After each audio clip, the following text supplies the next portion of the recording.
Alright, we're back. So right now I'm going to go in front view and zoom into the head, to the bone we created. So now if I want to make this fit the head and the size of the head, I need to apply a modifier on top of my bone. So I can go and apply edit poly on top of this. So I'm going to go in vertices now, and I'm going to scale this up like this and move it a little bit up. Select this and also move it up.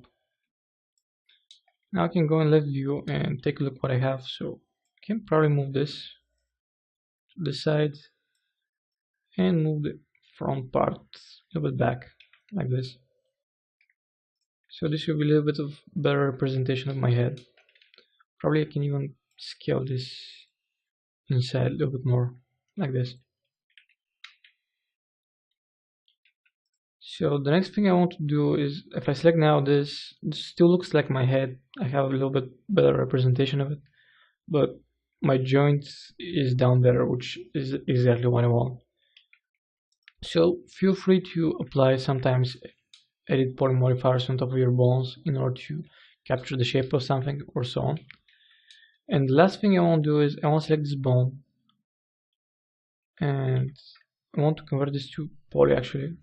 And when you convert to poly, it's going to convert you back to object, which is the bone itself. So now once you do that, you can go and add just the bone.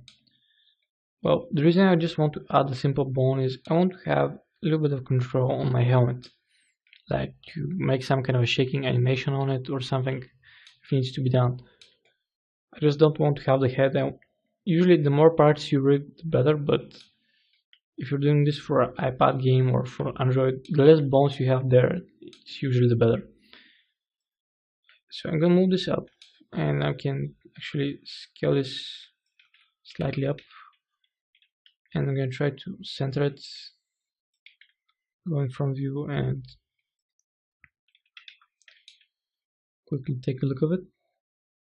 So it's kind of okay. It can shake a little bit left and right just slightly, or up and down. So I'm gonna leave it in this position because I like where it is. And now I'm going to move to the hands. So now I can select this and I can quickly add an arm. So it's going to try to place the arm somewhere, and it's not okay at the moment, so I need to move it. I'll select this piece and I'm gonna move it up, select my arm, and I'm gonna rotate this straighten up by 90 degrees. So I'm gonna select anything. I just don't want to select only this and move it, because as you can see it's not gonna move properly. So I want to select those two things and move them like that. So I'm gonna go in top, and now I can select this piece and try to fit it in there. Make sure I have the joint. Select this piece, which is the arm itself, and try to fit it, for example, in here. And this is the joint of the arm, so I'm gonna put it somewhere like this. And probably this piece needs to, okay, so this is not in the right position, so I'm gonna move it back, try to find the best position for it.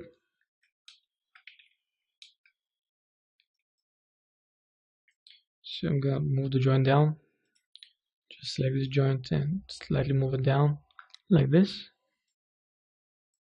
So this kind of looks a little bit better, but there's another trick which you can do if you want to match the joints, but I'm gonna show it to you in a minute.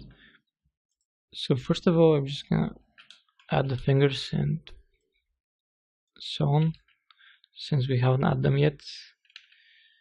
I'm gonna select the arm piece, and I'm going to set the number of digits to 5. So what it's going to do is it's going to create the 5 fingers for me, and now all I have to do is need to rotate this and make sure that my joint is properly set. So to do that, I want to select my robot itself, so I'm going to convert it to poly.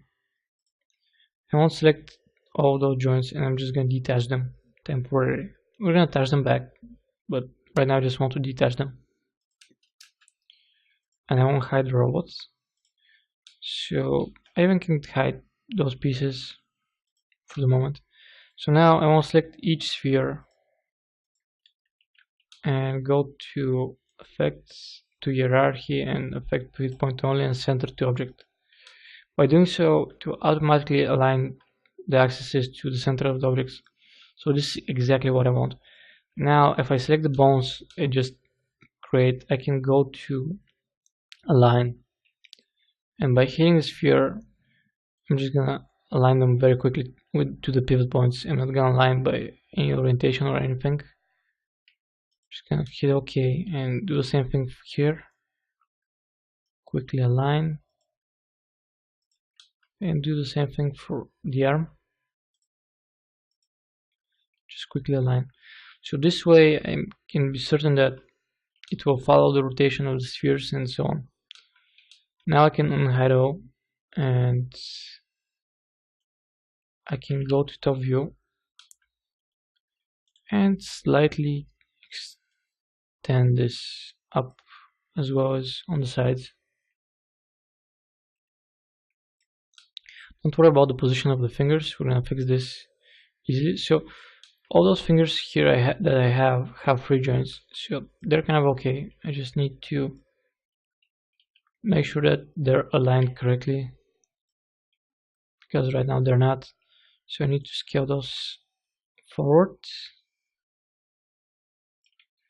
and I'm gonna try to find as close as possible the center of this. So for example, it's kind of somewhere here. This doesn't need to be that precise. I just try to match them as close as possible. So I'm gonna start with each finger individually. Most of them have similar axes, but not all of them, so can try to match.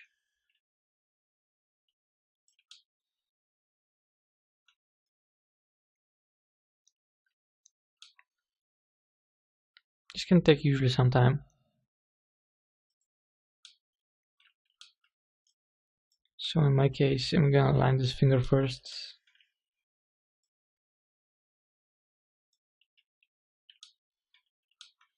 And lower the size of the ending just slightly. Another thing you can do is you can try to match the width of this to add a little bit of volume of it. So I can hide now this finger, and also in order to work much more efficiently I'm just gonna convert this to poly and detach all those fingers, so it will be easy for me to match them.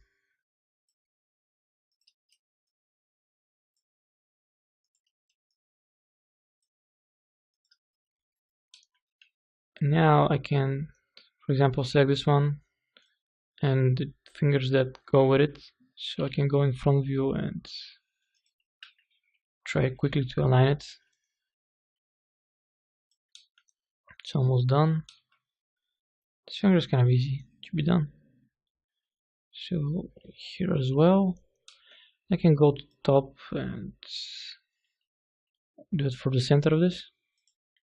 Scale it on the sideways, and this finger is done as well. Can hide the finger, hide the mesh. Now I can do the same for this one. It's actually kind of easy once you get used to it. Some tasks are just tedious, but you have to do them. It takes a lot of time, but this is the part of what you have to do. So it's something that you get used to quite quickly. Right, so I just aligned this finger as well. I just need to match the width of it.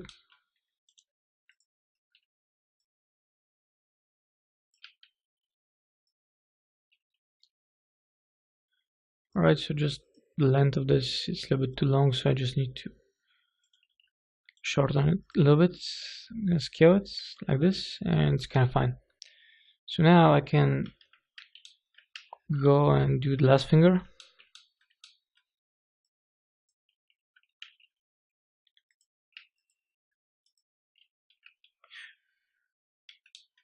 Very quickly, so here needs to match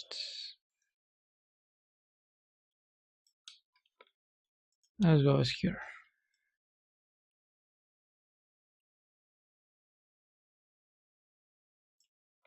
And this is a little bit too long, and just shorten it a little bit. Fit it to the center, and just scale it up and sideways. So in our next chapter we'll move on forward, and we're gonna do the thumb, and after that we're gonna start to prepare the other sides, as well as start to make some tests for animations of our robots to see if anything moving properly, and then we're going to start rigging the mesh itself.